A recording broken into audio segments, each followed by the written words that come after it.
afternoon. So today, let's discuss something that is really near and dear to us, those of us who are of African descent, and that is reparations. It seems to be a thorn in the side of those who enslaved our ancestors, who stole the land, who brought about so much suffering to Africa and African people, and to the indigenous people here in the Americas and throughout the world. So we're talking about reparations. And what I want to introduce is this, that we get together with Africa and demand reparations. Hey, I don't have nothing against FBA or anything else you want to call it. You can be a subgroup.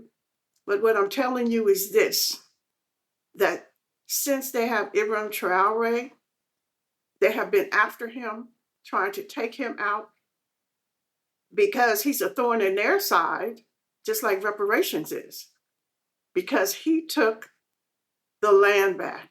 Hey, let's not say he took it. It's his land. It's their land. So what does Ibrahim Traore do after watching the suffering of his people, working in mines and working on farms, and everything they did was for the benefit of Europe and the imperialists here in the United States. But yet when we here in the United States and in the islands and wherever they had slaves, when we speak about reparations, all we hear from them is slavery's over, when we know that's a lie. Slavery is not over. Slavery continues. That is why they are trying to take out Ibrahim Traore, because they feel that is their minerals. They don't care about the people. They care about the mineral wealth of Africa. Africa, the continent, needs nothing. Africa has everything to sustain human lives, to live a good life for those people who are there. And Africans were even willing to share the wealth of their country. They weren't trying to be greedy and selfish, but when they tried to share with certain people, those people wanted everything, and they did not want Africans to have power. And that is the crux of the problem. So they went there, enslaved Africans, brought many of them children, here to the United States, to the Americas, and had them working, building up this so-called great nation of theirs, and then told them they had no rights to reparations after slavery, after we fought against slavery, after we put our ancestors put their lives on the line to be free, and we're still not free. And they have no intentions of ever letting us be free.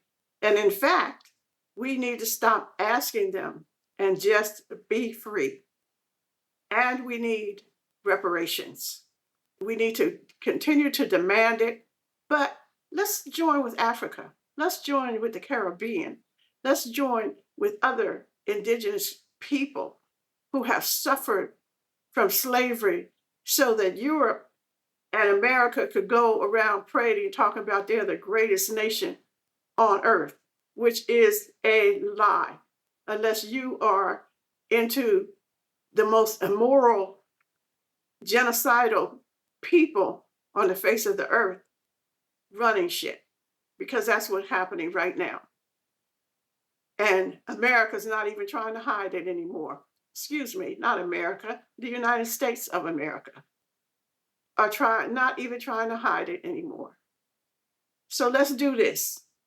Let's continue to push for reparations, and let's sit down with our brothers and sisters in Africa and form our own commission. You know how they form commissions where they want to go after Africans, like the ICC and all these international commissions, but they only go after African leaders who are blocking the way to them getting resources from Africa?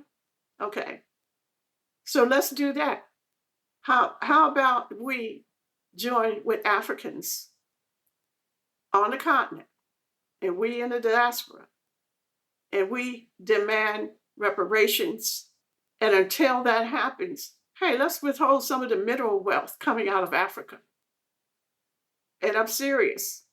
Why in the world would you sit down with our oppressor and assist them in continuing to brag about how they're the greatest nation on earth when we're sitting here suffering, when we have no rights, when we have a president here who is doing everything he can to block African Americans, Black and brown people from going to college, from having decent jobs, from buying houses, from health care.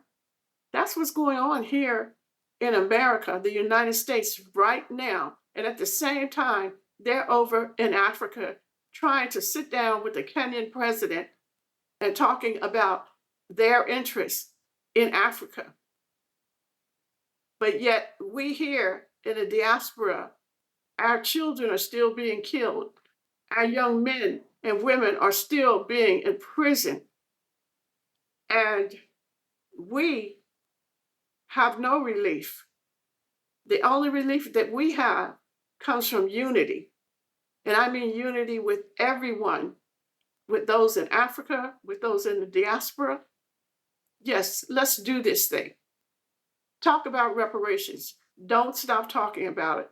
Not only should we talk about it, though, we have to meet about it. We have to plan about it. We have to unite about it. And don't let it rest. Reparations are coming.